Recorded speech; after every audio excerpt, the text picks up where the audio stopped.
नमस्ते मेरे प्यारे प्यारे भाइयों। सवालों को करने के ऐसे ऐसे तरीके बता दूंगा कि पेन तो छोड़ो, मुंह भी नहीं चलाना पड़ेगा आपको। और भैया, हमारे मैथ में सबसे इंपॉर्टेंट चैप्टर कौन सा है? प्रॉफिट एंड लॉस, लाभ एंड हानि।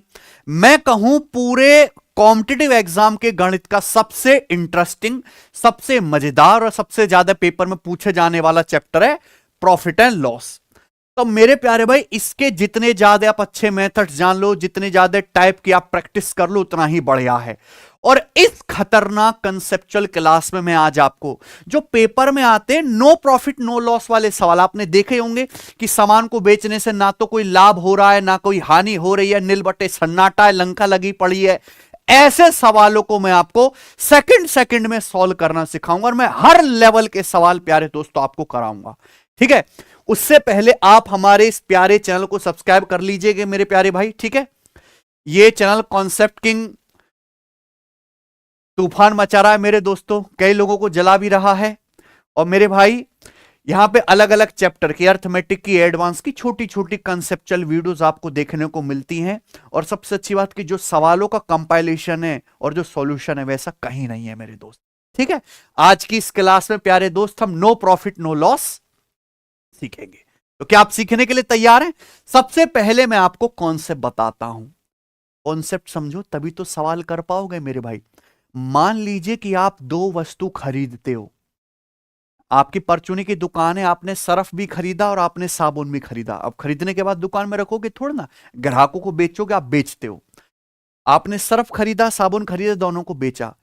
दोनों वस्तुओं को बेचने से ना तो कोई आपको लाभ हुआ ना ही कोई आपको हानि हुई। इसका मतलब क्या है?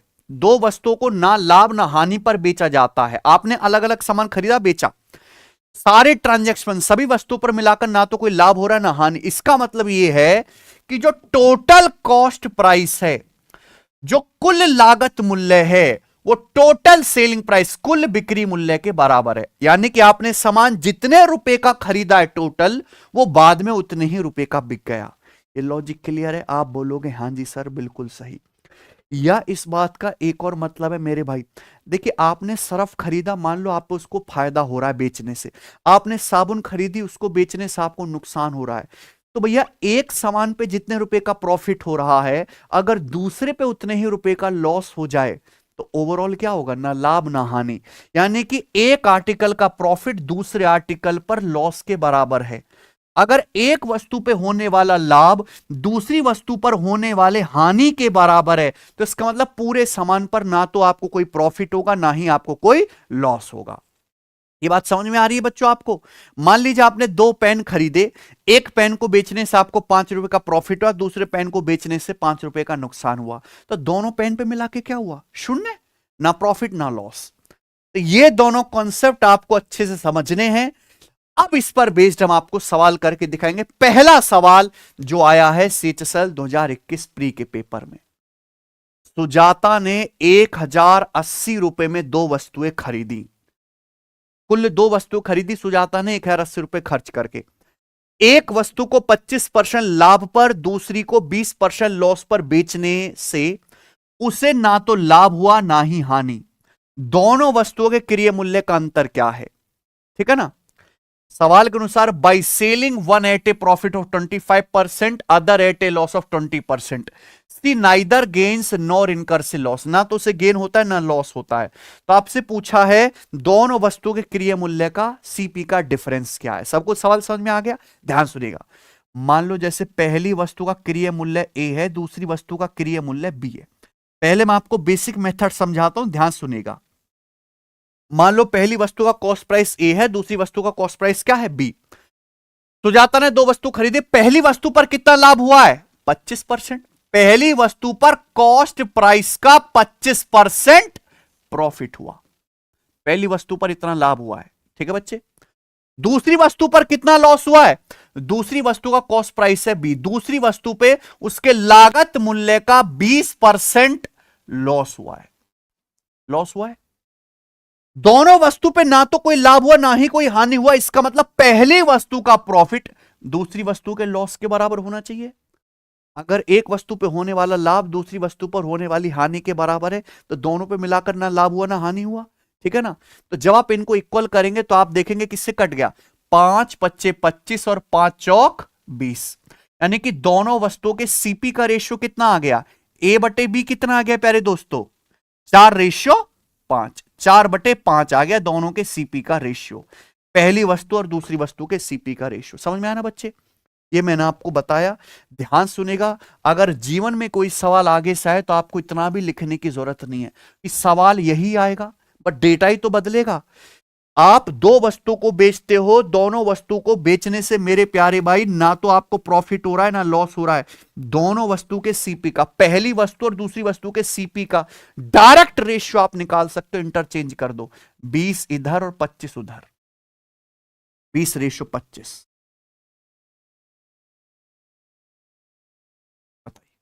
है कि नहीं सोनू, डायरेक्ट आ गया कि नहीं, कि जब आप इनका रेशियो लोगे मेरे प्यारे भाई, ये इधर आएगा 25 उधर जाएगा, क्या आएगा 20:25 ही तो आएगा।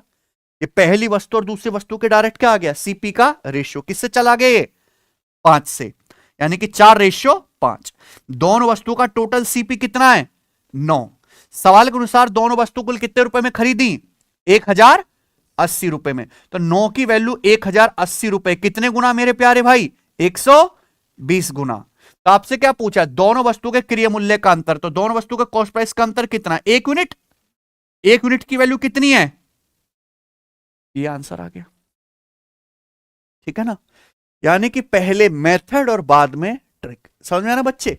और सवाल मैं आपको दिखाता हूं प्रीवियस सर के सवाल, देखिए सीजीएल 2023 प्री के पेपर में आया, लता ने 2160 रुपए में 2 पंखे खरीदे, एक पंखे को 15% प्रॉफिट पर, दूसरे को 9% लॉस पर बेचकर पूरे लेन देन में, एंटायर ट्रांजैक्शन में लता को ना तो लाभ हुआ ना ही हानि हुई, प्रत्येक पंखे का लागत मूल्य ज्ञात कीजिए।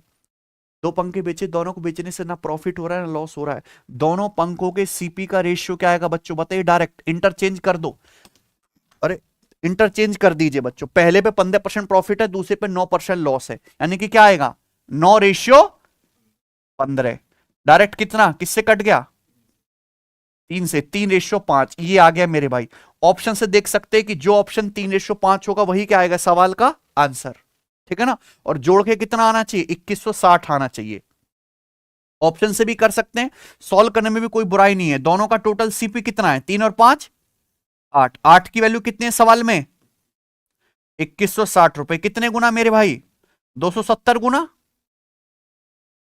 270 गुना, तो 3 की वैल्यू भी 270 गुना आएगी, 810, 5 की वैल्यू भी 270 गुना आ जाएगी, 1350, 270 गुना हो गया, खेल खत्म। आइए दोस्त आगे का सवाल देखिए, सवाल आया है सीजीएल मेंस 2021 के पेपर में, मेंस के पेपर तक में सवाल आया है।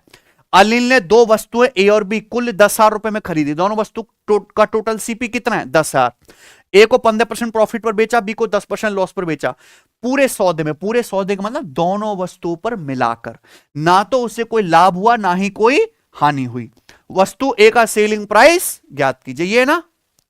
तो देखो दोनों वस्तु को बेचने से ना तो कोई लाभ हो रहा है ना ही कोई हानि, तो सीपी का रेशियो क्या है, डायरेक्ट इंटरचेंज कर दो, पहले पे 15% प्रॉफिट है, दूसरे पे 10% लॉस है, तो दोनों के सीपी का रेशियो क्या आएगा, 10:15, किससे चला जाएगा 2:3, दोनों वस्तुओं का टोटल सीपी कितना है 5, 5 की वैल्यू कितनी मेरे भाई सवाल में 10,000 रुपए।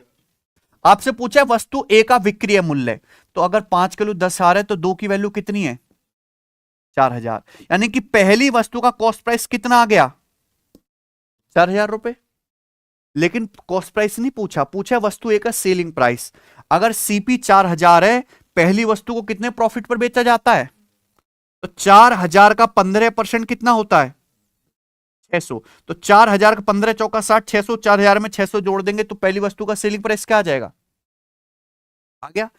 ये भी करने की जरूरत नहीं है, अगर आप इस सवाल को ध्यान से देखेंगे तो ए का सेलिंग प्राइस पूछा है, आप वस्तु ए को 15% लाभ पर बेचते हो, ध्यान सुनेगा, हर वस्तु का क्रय मूल्य 100% होता है, अगर 100% पे 15% आप प्रॉफिट कमाओगे तो आप 115% में बेचोगे वस्तु ए को, वस्तु ए का जो कॉस्ट प्राइस सेलिंग प्राइस होगा वो सीपी का 115% होगा, 115 में आता है 23, 23 से कटने वाला ये नंबर नहीं है, ये नंबर नहीं है, ये नंबर नहीं है, ये नंबर 23 से कट रहा है, तो ऑप्शन से भी हो जाएगा, पर ये मेथड भी आपको आना चाहिए, ठीक है ना। आ जाइए, सवाल देखिए प्यारे दोस्तों। सवाल आया है रेलवे एनटीपीसी 12th लेवल 2025 के पेपर में। अभी आसान सवाल करा रहा हूं, धीरे से लेवल बढ़ाऊंगा, देखना भाई मजा आएगा। मैंने 1200 रुपया में 2 खिलौना बंदूकें खरीदी। रेलवे के पेपर में ये सवाल सेम डाटा, बस ये नंबर बदल देता है, ये 9 और 16 की जगह कुछ और डाल देगा। 100 बार आ चुका, 100 बार बेटा। मैंने तो एक एक पेपर सॉल्व करा है रेलवे का। 1200 रुपया में 2 बंदूकें खरीदी, ठीक है, नेताओं को उड़ाने के लिए। पहली बंदूक 9% लॉस पर, दूसरी 16% प्रॉफिट पर बेची। कुल मिलाकर ना तो हमें कोई लॉस हुआ ना ही कोई प्रॉफिट हुआ, ठीक है। तो पहली खिलौना बंदूक का क्रिय मूल्य ज्ञात कीजिए, पहली बंदूक का सीपी ज्ञात कीजिए। 2 बंदूक आपने खरीदी हैं, कुल 1200 रुपए में, बेचने से ना तो आपको प्रॉफिट हो रहा है ना ही कोई लॉस हो रहा है। दोनों के सीपी का रेशियो क्या आएगा, रिवर्स कर देंगे, 16 रेशियो 9 आ गया, दोनों के सीपी का रेशियो, ठीक है, 16 रेशियो 9। दोनों बंदूक का टोटल सीपी कितना है, 16 9 25। दोनों बंदूकें खरीदी कितने में थी, 1200 रुपए में थी। तो 25 के लिए 1200 रुपए, कितने गुना, 25 चौका 100, 25 अट्ठे 248 गुना। तो पहली बंदूक का सीपी कितना है, 16 का 48 गुना, यही आ जाएगा बच्चों। यानी कि ये दोनों आंसर नहीं है, 16 का मल्टीपल ही आएगा प्यारे दोस्तों, है ना भाई। 16 चौका 64, 640 और 16 अट्ठे 128, 640 और 128 यानी कि 768 रुपए, ठीक है जी। कौन सा ऑप्शन हुआ, ये ऑप्शन, ठीक है ना, कोई दिक्कत। डायरेक्ट आप देख सकते थे कि जो भी आंसर आएगा वो सीधा किसका मल्टीपल आएगा, 16 का, ठीक है भाई। आ जाओ अगला सवाल, इंटेलिजेंस ब्यूरो ग्रेड 2 2025 के पेपर का। मैं आपको जो टाइप बताता हूं वो कंप्लीट पढ़ाता हूं, जो हमने करा दे वो उच्च है, सर्वोत्तम, उसके बाहर कुछ बचता ही नहीं है, आधा दूरा काम हम करते ही नहीं मेरे भाई। ये आपका होमवर्क है, ठीक है ना, ये क्या बच्चों आपका होमवर्क, क्योंकि मैंने ऐसे काफी सवाल करा दिए। हर बच्चे का आंसर कमेंट सेक्शन में आना चाहिए, ठीक है ना, बिल्कुल फटाक से आंसर आना चाहिए। अब आते थोड़ा सा लेवल बढ़ाते हैं प्यारे दोस्तों। ये सवाल आया है सीडीएस के पेपर में, है ना भाई। एक व्यक्ति एक्स को 34,500 रुपए में बेचता है और 15% का प्रॉफिट कमाता है, ठीक है ना। वाई को 10% लॉस पर बेचता है। इन दोनों ट्रांजैक्शन के कारण उसे ना तो कोई लॉस होता है ना ही कुल मिलाकर प्रॉफिट होता है, ठीक है ना। वाई का सेलिंग प्राइस क्या है। इस सवाल में बेटा कॉस्ट प्राइस चाहिए ही नहीं, तो कॉस्ट प्राइस का रेशियो निकाल के कोई फायदा है। सवाल में चाहिए क्या, सेलिंग प्राइस वाई का। और बच्चों यहां सवाल में दिया क्या है, एक्स का भी सेलिंग प्राइस दिया है, तो थोड़ा अलग है ना ये क्वेश्चन। अब दिमाग लगाओ मेरे भाई, एक आदमी आर्टिकल एक्स बेचता है 34,500 में, एक्स पे 15% प्रॉफिट होता है, वाई को बेचता है वो 10% लॉस में। दोनों पे मिला के उसे ना तो कोई लॉस हुआ है ना ही कोई गेन हुआ है। वाई का सेलिंग प्राइस पूछा है, ध्यान सुनेगा। एक्स को बेचने से 15% प्रॉफिट होता है, 15% की फ्रैक्शन वैल्यू कितनी होती है बच्चों, 3/20 यही होती है। वाई को बेचने से 10%, यानी कि पहली वस्तु पे कितना प्रॉफिट हुआ, 3 का। दूसरी वस्तु पे 10% लॉस होता है, 10% की फ्रैक्शन वैल्यू कितनी होती है, 1/10। दूसरी वस्तु पे कितना लॉस हुआ, 1 का। भाई दोनों वस्तु पे मिलाकर ना तो कोई प्रॉफिट होना चाहिए ना ही कोई लॉस होना चाहिए, यानी कि एक पहली वस्तु का प्रॉफिट दूसरी वस्तु पर होने वाले लॉस के बराबर होना चाहिए कि नहीं होना चाहिए। क्या लॉजिक पकड़ पाते हो कि नहीं पकड़ पाते, होना चाहिए कि नहीं भैया। अगर ऐसा है तो आप खुद बताओ, अगर यहां 3 का प्रॉफिट है तो यहां भी 3 का लॉस होना चाहिए। इसको 3 बनाने के लिए ऊपर नीचे हम किससे गुणा करूंगा, 3 से गुणा करूंगा कि नहीं, यह आ जाएगा, बोलो। यानी कि अगर पहली वस्तु का कॉस्ट प्राइस 20 है तो उस पर 3 का प्रॉफिट हुआ। दूसरी वस्तु नीचे क्या होता है हमेशा, सीपी। अगर दूसरी वस्तु का कॉस्ट प्राइस 30 है तो उस पर क्या हुआ, 3 का लॉस हुआ। 3 का प्रॉफिट 3 का लॉस, ओवरऑल क्या हो गया, गुरु घंटा लोगे, कोई फायदा नुकसान नहीं हुआ मेरे भाई। अगर पहली वस्तु का सीपी 20 है उस पर 3 का प्रॉफिट हुआ तो पहली वस्तु बिकी कितने में, 23 में। वस्तु एक्स का सेलिंग प्राइस कितना है बच्चों, 23 है कि नहीं। 20 सीपी है, 3 का प्रॉफिट है, तो पहली वस्तु एक्स का सेलिंग प्राइस कितना है? 23। आप मुझे बताइए दूसरी वस्तु का कॉस्ट प्राइस 30 है, उस पर 3 का लॉस हुआ, तो वस्तु वाई बिकी कितने में? यानी कि वस्तु वाई का सेलिंग प्राइस जो होगा 27। 27 मतलब 9 का मल्टीपल।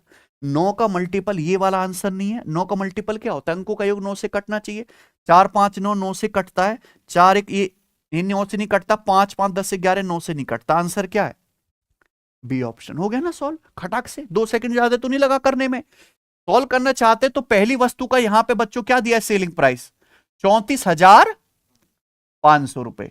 तो 23 की वैल्यू बच्चों 34,500 रुपए। दोस्त कितने गुना? 23 एकम 23 और 11, 23 पंजे 115, 1500 गुना हो गया ना। तो भी 27 का 1500 गुना आना चाहिए।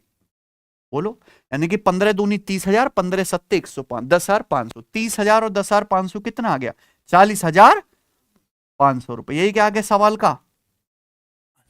मजेदार है कि नहीं? ठीक है ना। तो भाई आप अगर सही से करोगे तो बड़े बड़े सवाल भी चुटकियों में होते हैं, और ये सीडीएस के पेपर का सवाल है। चलो मैं आपको एक सवाल कराता हूं जो आज से 8 साल पहले आया था बैंकिंग के पेपर में। ठीक है, जब मैं ऑफलाइन बैंकिंग को पढ़ाता था तब से ये सवाल मैं शीट में डाल के कराता हूं। आइए, a merchant buys 2 items for 7,500। एक व्यापारी ने 2 वस्तु खरीदी, कितने रुपया में? 7500 रुपए में। 16% प्रॉफिट पर एक वस्तु बेचता है, दूसरी वस्तु को 14% लॉस पर बेचता है। ठीक है ना। पहली वस्तु को 16% प्रॉफिट पर बेचा, दूसरी को 14% लॉस पे बेचा। इन द डील, डील मतलब सारे सामान पर मिलाकर उसे ना तो कोई प्रॉफिट हुआ ना ही कोई लॉस हुआ। तो आपसे पूछा what is the difference between selling price of both the items. दोनों आइटम के सेलिंग प्राइस में क्या डिफरेंस है? नो प्रॉफिट नो लॉस के जितने भी सवाल हैं आज खत्म है, दी एंड है, खात्मा है उनका मेरे भाई। दोनों के सेलिंग प्राइस, इस सवाल में क्या पूछ रहा है बच्चों? सेलिंग प्राइस का डिफरेंस है कि नहीं सोनू? एक आदमी ने 2 वस्तु खरीदी, पहली वस्तु को बेचने से 16% प्रॉफिट हुआ। 16% की फ्रैक्शन वैल्यू कितनी होती है? 16% की फ्रैक्शन वैल्यू होती है 4/25। 4% 1/25, 16% 4/25। दूसरी वस्तु पे 14% लॉस हुआ। 14% की फ्रैक्शन वैल्यू कितनी होती है? 14/100 यानी कि 7/50। यही है। दोनों वस्तु पे मिला के ना तो कोई प्रॉफिट हो रहा ना ही कोई लॉस। यहां अगर देखा जाए तो पहली वस्तु पे 4 का प्रॉफिट है, दूसरी पे 7 का लॉस है। जबकि होना क्या चाहिए? पहली वस्तु का प्रॉफिट दूसरी वस्तु के लॉस के बराबर होना चाहिए कि नहीं? यानी कि यहां पे 4 और 7 को आपको क्या करना पड़ेगा? इक्वल करना पड़ेगा। बोलो हां। 4 7 को आपको इक्वल करना पड़ेगा। 28 28। तो 28 बनाने के लिए ऊपर नीचे किससे गुणा करेंगे हम लोग? 28 बनाने के लिए ऊपर नीचे 7 से गुणा। तो ये 7 चौक 28 और ये 25 सत्ते 175। ठीक है बच्चे। यहां प्यारे दोस्तों बताइए 7 है, 7 को 28 बनाने के लिए ऊपर नीचे किससे गुणा करेंगे? 4 से। 4 से यानी कि 28/200। बताओ। यानी कि यहां देखो पहली वस्तु पर 28 का प्रॉफिट, दूसरी पर 28 का loss. Overall no profit no loss. पहली वस्तु का सीपी कितना है? 175। दूसरी वस्तु का सीपी कितना है? 200 यूनिट। क्लियर है? आप बोलोगे हां जी सर एकदम क्लियर है, कोई दिक्कत वाली बात यहां पे नहीं है। एक्चुअली सवाल में जो पूछा है वो पूछा है दोनों के सेलिंग प्राइस का डिफरेंस, है कि नहीं? अब आप बताओ, हमें ना दोनों के सेलिंग प्राइस का डिफरेंस निकालना है। तो क्या आप सेलिंग प्राइस का डिफरेंस डायरेक्ट नहीं निकाल सकते? आप बताओ पहली वस्तु का सेलिंग प्राइस कितना आ जाएगा? बताओ बच्चों। अगर आप यहां देखो पहली वस्तु का सेलिंग प्राइस कितना होगा? भाई सीपी 175 है, 175 पर 28 का प्रॉफिट हुआ, तो 175 प्लस 28 203 हो गया ना, है भाई। दूसरी वस्तु का सीपी कितना है? 200। 200 पे 28 का लॉस है, तो 200 में से 28 घटे, बिकी कितने में? 172 में। तो दोनों के सेलिंग प्राइस का डिफरेंस कितना है? 31। यानी कि जो भी आंसर आएगा वो काय का मल्टीपल होगा? 31 से नंबर नहीं कटता, 25 का वर्ग ये नहीं कटता, ये नहीं कटता, 31 दूनी 62, ये क्या है आंसर? आ गया कि नहीं आ गया? फटाक से हो गया। पूरा बनाना चाहते हैं पूरा भी बना सकते हैं। भाई दोनों आइटम खरीदे कितने में? 7500 रुपए में। यानी कि दोनों वस्तु का जो टोटल कॉस्ट प्राइस है वो कितना होना चाहिए? भाई पहली वस्तु का कॉस्ट प्राइस है 175, दूसरी का है 200, दोनों का टोटल कॉस्ट प्राइस कितना है बताओ? 375। 375 की वैल्यू कितनी है सवाल में? 7500 रुपए। बताओ कितने गुना? 375 दूनी 750 होता है, 20 गुना है। तो 31 यूनिट की वैल्यू भी कितनी आ जाएगी? 20 गुना, यानी कि 620 रुपए। यही क्या आ गया बच्चों सवाल का आंसर। कोई दिक्कत है? ठीक है ना?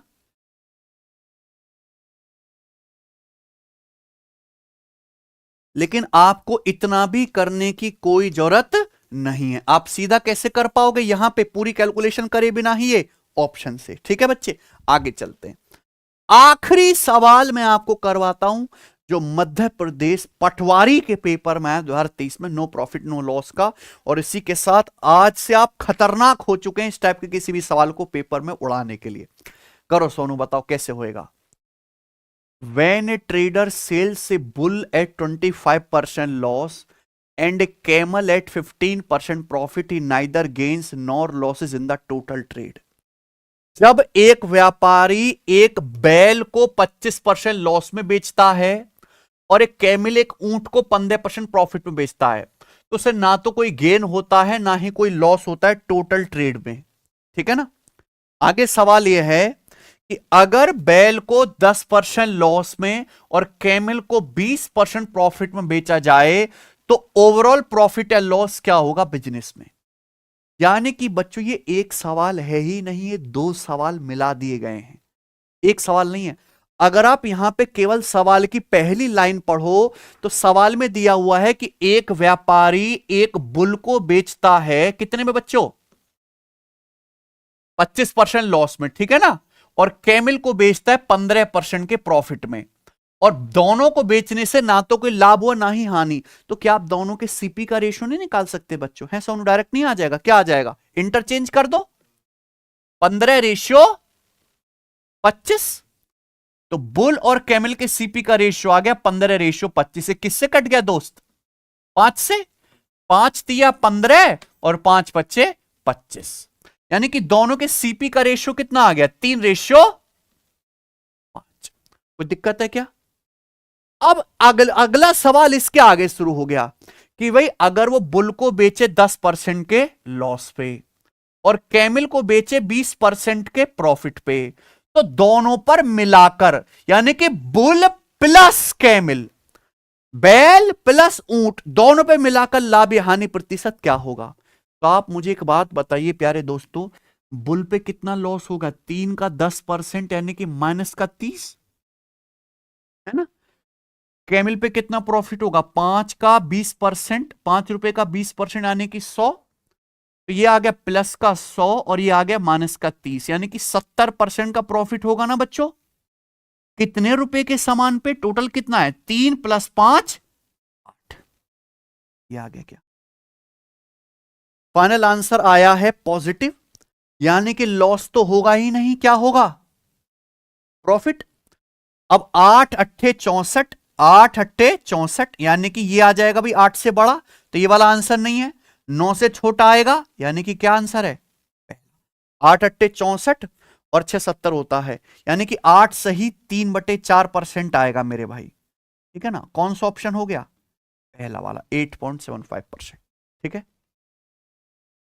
किसी को कोई समस्या हो? यानी कि ये सवाल भी आपका कितनी देर में सॉल्व हो गया। बढ़िया सवाल है ये। अगर दिया जाए, मतलब जिन बच्चों ने पढ़ भी रखा है तो 50% बच्चे ही कर पाएंगे। ठीक है? लेकिन आप इस सवाल को मुश्किल से 5 सेकंड के अंदर बना सकते हो, इससे ज्यादा टाइम लगेगा ही नहीं। इसी के साथ नो प्रॉफिट नो लॉस का, ये नो लॉस के सारा कॉन्सेप्ट पूरी तरीके से खत्म होता है। बताइए मजा आया कि नहीं? अगर आप समझ गए हो, सीख गए हो, तो इस वीडियो को भर भर के प्यार दीजिए मेरे भाई।